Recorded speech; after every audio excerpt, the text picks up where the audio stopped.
पिछले एपिसोड में हमने देखा था कि उस डीमन की पावर को कंट्रोल करने के बाद बायतियान बिल्कुल मर गया होता है, लेकिन जब उसके ग्रैंडपा उसकी बॉडी को देखते हैं तो उन्हें पता चलता है कि बायतियान अभी तक मरा नहीं है बल्कि वो जिंदा है। इसलिए वो उसका इलाज करते हैं और काफी दिनों के इलाज करने के बाद आखिरकार बायतियान को होश आ जाता है, जहाँ उसने अपने स्पिरिचुअल वर्ल्ड में अपने एंसेस्टर की भी स्पिरिट को देखा था जो उससे बात कर रही होती है। और उसने बायतियान से एक शर्त रखी थी कि अगर तुम मेरी सारी मेमोरीज को वापस लाने में मदद करते हो तो मैं तुम्हें यहाँ से बाहर निकालने में मदद करूंगा, साथ ही तुम्हें जो पावर की जरूरत पड़ेगी मैं वो भी देने के लिए तैयार हूँ। जिस पर बायतियान ने उनसे वादा कर लिया होता है कि वो उनकी सारी मेमोरी को वापस लाने में मदद करेगा। जिसके बाद यहाँ से ये एपिसोड शुरू होता है। तो इस एपिसोड की शुरुआत में हम बायतियान को अपना प्रैक्टिस करते हुए देखते हैं। तब उसके पास उसके ग्रैंडपा आते हैं जो उससे कहते हैं, अरे ये तो कितनी अच्छी बात है, तुम सुबह सुबह ही उठकर अपना कल्टीवेशन कर रहे हो, ऐसे ही प्रैक्टिस करते रहो। तब बायतियान उनसे कहता है, हाँ मैं अपना प्रैक्टिस कर रहा हूँ और इससे मुझे एक चीज समझ में आई है कि अगर मैं मार्शल आर्ट का छोटा से छोटा मूव भी सीख जाऊं तो इस वजह से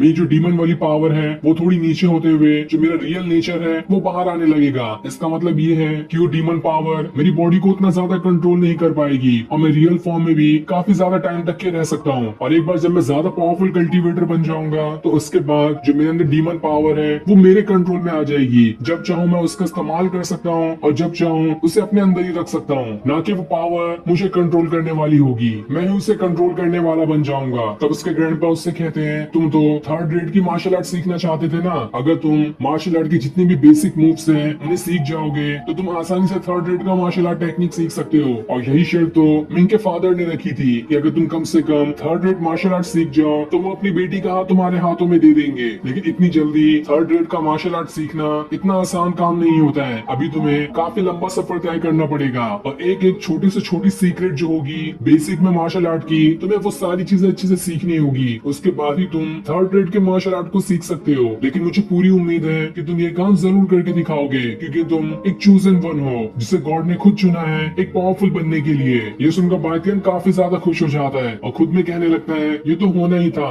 गॉड तो मुझ जैसे ही हैंडसम इंसान को ही चुनते हैं पावरफुल बनने के लिए। जिसके बाद वो अपने ग्रैंडपा से कहता है, क्या आप मुझे वो स्पिरिट बता सकते हैं कि आपने उसे कैसे सीखा? मैं भी अपनी एक स्पिरिट लेना चाहता हूँ ताकि जरूरत पड़ने पे मैं उसका इस्तेमाल कर सकूं। जिसपे उसके ग्रैंडपा कहते हैं, इतनी जल्दी स्पिरिट रखने वाली टेक्निक को सीखना काफी मुश्किल होगा तुम्हारे लिए, लेकिन जब तुम इतना जिद कर ही रहे हो तो मैं तुम्हें ये टेक्निक सिखा सकता हूँ ताकि तुम एक सेल्फ डिफेंस वाली टेक्निक को सीख सको। क्योंकि जब भी तुम्हें किसी से फाइट करने की जरूरत पड़ेगी तो तुम्हारा डिफेंस करने के लिए तुम्हारी स्पिरिट वहाँ पर आ जाएगी। इसलिए ये टेक्निक सीखना तुम्हारे लिए काफी जरूरी है। लेकिन उससे पहले मैं तुम्हारा एक छोटा सा टेस्ट लूंगा। अगर तुम मुझे जहाँ पर मैं खड़ा हूँ वहाँ से अगर एक कदम भी पीछे हटा देते हो तो मैं तुम्हें वो टेक्निक सिखाने के लिए तैयार हो जाऊंगा। इसलिए बायतियान अपनी पूरी ताकत का इस्तेमाल करते हुए अपने ग्रैंडपा को उनकी जगह से हिलाने की कोशिश करता है, लेकिन वो तो उन्हें हल्का सा भी नहीं हिला पा रहा था। जिसके बाद वो अपनी थोड़ी थोड़ी पावर्स का भी इस्तेमाल करता है, लेकिन ग्रैंडपा अपने सामने शील्ड बनाते हुए बायतियान को वहाँ से दूर उड़ा देते हैं और इस बार भी बायतियान अपने ग्रैंडपा को टच तक नहीं कर पाता। जिसके बाद ग्रैंडपा वहाँ पर अपनी स्पिरिट को बाहर निकाल लेते हैं जो कि काफी पावरफुल और खतरनाक दिखाई दे रही थी। और फिर बायतियान से कहते हैं, क्या कर रहे हो, दोबारा से ट्राई करो। इसलिए बायतियान अब अपनी कड़ी मेहनत करना शुरू कर देता है ताकि वो भी एक स्पिरिट को रख सके। और इन कड़ी मेहनत करने में जो उसके ग्रैंडपा कहते हैं वो सारी चीजें बायतियान करते जाता है ताकि जल्द से जल्द वो भी एक स्पिरिट को अपने पास रख सके। अगले सीन में ग्रैंडपा बायतियान के फादर से बातें कर रहे होते हैं जहाँ वो उससे कहते हैं उस स्टोन की पावर माना के खत्म हो चुकी है, लेकिन तब भी दुनिया वाले इस जगह को नहीं छोड़ने वाले, वो कैसे भी करके यहाँ पर आकर हमारे पूरी फैमिली को खत्म करने की कोशिश करेंगे क्योंकि सभी को मालूम पड़ चुका है कि हम कौन सी जगह पर रहते हैं। इसलिए हमें काफी ज्यादा सावधान रहने की जरूरत है। इसलिए बायतियान को जल्द से जल्द पावरफुल बनना पड़ेगा ताकि वो कम से कम खुद का सेल्फ डिफेंस तो कर सके। इसलिए मैं उसे जल्द से जल्द जितनी हो सके उतनी पावरफुल ट्रेनिंग कराने की कोशिश कर रहा हूँ ताकि वो इस टाउन को छोड़कर अपने नए सफर में आगे निकल सके। क्योंकि जब तक वो दुनिया को नहीं देखेगा तब तक उसे समझ नहीं आएगा कि आखिर दुनिया में कौन लोग होते हैं और उनसे लड़ने के लिए कितनी पावर्स की जरूरत पड़ती है। अब ऐसे ही करते हुए बायतियान को प्रैक्टिस करके काफी दिन गुजर जाते हैं और अब वो दोबारा से अपनी स्पिरिट को समन करने की कोशिश कर रहा होता है, लेकिन वो तो फुसकी निकलती है, उसकी स्पिरिट वहाँ पर आती ही नहीं। लेकिन अब करते हुए काफी टाइम गुजर जाता है और अब जाकर बायतियान ने अपनी स्पिरिट को निकालना बिल्कुल पूरी तरह से सीख लिया था। जिसके बाद वो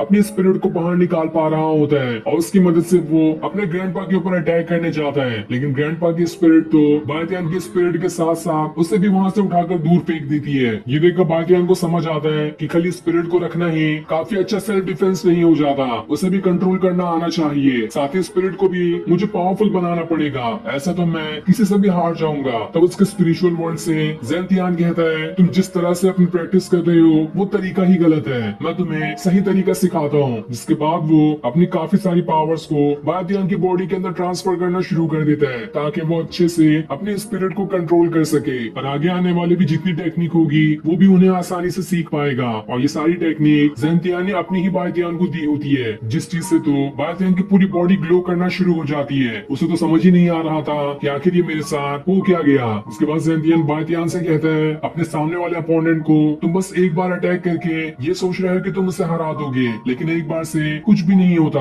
अगर तुम लगातार कई बार अटैक करते जाओगे तब एक ऐसा मौका आएगा कि तुम्हारे सामने वाला ओपोनेंट खुद कमजोर हो जाएगा और उसके बाद तुम उसे हरा सकते हो। इसलिए हार मत मानो और जितनी हो सके उतनी प्रैक्टिस करते जाओ। ये सुनकर तो बायतियान भी खुश हो जाता है और उनका शुक्रिया करने लगता है। इसके बाद वो दोबारा से अपने ग्रैंडपा से फाइट करने आता है, लेकिन इस बार भी वो कोई काम का नहीं कर पाता और उसके ग्रैंडपा उसे उठाकर दूर फेंक देते हैं। इसलिए बायतियान अब वापस से अपनी कल्टीवेशन करना शुरू कर देता है और काफी महीनों तक अपने प्रैक्टिस किए जा रहा होता है ताकि वो खुद को पावरफुल बना सके। लेकिन हर बार वो नाकामी हो रहा था, लेकिन फिर भी वो हिम्मत नहीं हारता। लेकिन इतनी मेहनत करने के बाद उसने काफी सारी नई चीजें सीख ली थी मार्शल आर्ट की दुनिया की, और उसकी ताकत भी पहले से कहीं गुना ज्यादा बढ़ गई होती है। जिसके बाद वो दोबारा से अपने ग्रैंडपा से फाइट करने के लिए अपनी पावर्स को एक्टिवेट करना शुरू कर देता है। और इस बार जब वो अपनी स्पिरिट को समन करता है तो ये देखकर तो उसके ग्रैंडपा भी हैरान थे। उन्हें तो समझ ही नहीं आता कि इतनी जल्दी बायतियान ने इस टेक्निक को कैसे सीख लिया। जरूर इसकी मदद किसी और ने भी की होगी। मुझे तो ये लगता है कि ये पावर एंसेस्टर की होगी जिन्होंने अपनी पावर बायतियान के अंदर ट्रांसफर कर दी, इसलिए वो भी अपनी स्पिरिट की पूरी पावर्स को एक्टिवेट कर लेते हैं। वरना अगर इस बार उन्होंने अपनी पूरी पावर्स एक्टिवेट नहीं की तो बायतियान का ये अटैक उनके ऊपर भारी भी पड़ सकता है। लेकिन तब भी बायतियान जो अपना ये अटैक करता है वो काफी ज्यादा पावरफुल था और इस वजह से ग्रैंडपा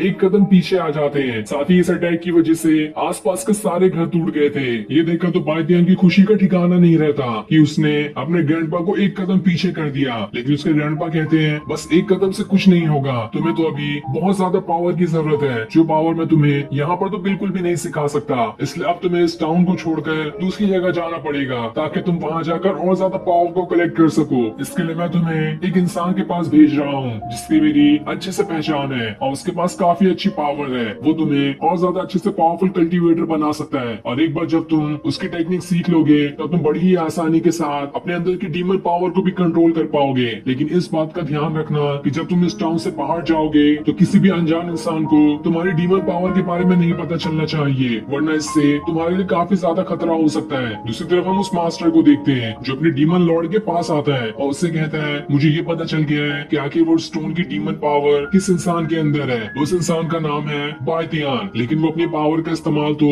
लोगों की भलाई करने के लिए कर रहा है। उसने अपने कुछ साथियों को दोबारा से जिंदा कर दिया, जिस पर उसका डीमन लॉर्ड कहता है, अरे कोई बात नहीं, हमें तो ये तो पता चल गया कि आखिर वो पावर किसके पास है, अब तो हम आसानी से उस पावर को छीन लेंगे। दूसरी तरफ बायतियान जैसे ही आगे बढ़ रहा होता है तो वो एक लड़की से टकरा जाता है, जो लड़की उसका सामान चोरी करके आगे निकल जाती है और इसके बारे में तो बायतियान को पता भी नहीं चलता। लेकिन जब वो लड़की थोड़ी दूर आती है उसे वहाँ पर एक पोस्टर लगा मिलता है जिसमें बायतियान को वांटेड दिखाया गया था और जो भी उसे पकड़ेगा उसे काफी अच्छा इनाम दिया जाएगा। ये देखकर तो वो लड़की हैरान रह जाती है और ठान लेती है कि अब तो बायतियान को पकड़ना ही होगा ताकि इतना सारा इनाम ले सके। और ये पोस्टर उन लोगों ने ही लगाया था जिन बदमाश लोगों को बायतियान ने डीमन बनकर मार डाला था, और उसी की फैमिली वालों ने ये पोस्टर लगाया होता है ताकि बायतियान को पकड़ने वालों को अच्छा इनाम दिया जा सके। वहीं जैसे ही बायतियान को बाकी लोग देखते हैं वो सभी बायतियान के पीछे पड़ जाते हैं ताकि उसे पकड़ सके। इसलिए बायतियान वहाँ से भागना शुरू कर देता है, लेकिन वो लोग तो रुकने का नाम ही नहीं ले रहे थे।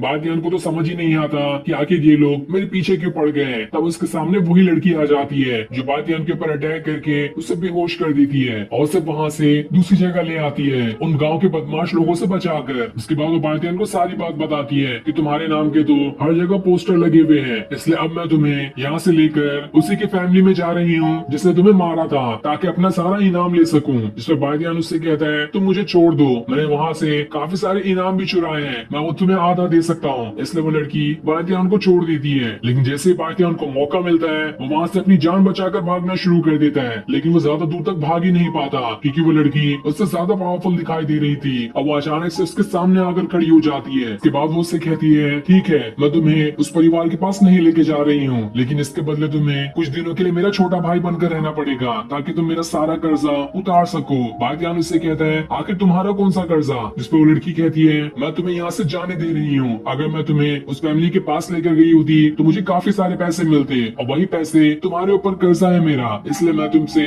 अपना काफी सारा काम करवाना चाहूंगी ताकि वो सारा पैसा वसूल कर सकूं। जिसपे बायतियान कहता है तुम तो मेरे से छोटी हो और मुझ पर हुक्म चला रही हो, अभी मजा चखाता हो तुम्हें। जिसके बाद वो उससे फाइट करना शुरू कर देता है, लेकिन वो लड़की तो उससे कहीं गुना ज्यादा पावरफुल दिखाई दे रही थी। बायतियान उसके ऊपर एक भी अटैक नहीं कर पाता। तब वो लड़की उससे कहती है तुम तो किसी काम के नहीं निकले, न जाने तुमने कैसे उन दोनों को मार दिया जिसकी वजह से तुम वांटेड बन गए हो। अगर मैं तुम्हें 100 साल भी दूं तब भी तुम मुझे नहीं हरा पाओगे। जो सुनकर तो बायतियान को और ज्यादा गुस्सा आ जाता है, लेकिन वो उससे कहता है देखो मैंने तुमसे काफी अच्छी फाइट की थी और हमारी फाइट बिल्कुल टाई हुई है, इसलिए ना मैं तुम्हारा हुक्म मानूंगा ना ही तुम मेरा मानना। आज से हम दोनों अपने अपने रास्ते। ये सुनकर तो उस लड़की को काफी ज्यादा गुस्सा आ जाता है और वो लड़की सामने बने एक पेड़ को हवा में उड़ाते हुए उसे चकनाचूर कर देती है, जो कि बायतियान के ऊपर ही गिरने वाला था। ये देखकर बायतियान एकदम ज्यादा डर जाता है और फिर ये सीन दिखाते ही ये एपिसोड यहीं पर एंड हो जाता है। Thanks for watching.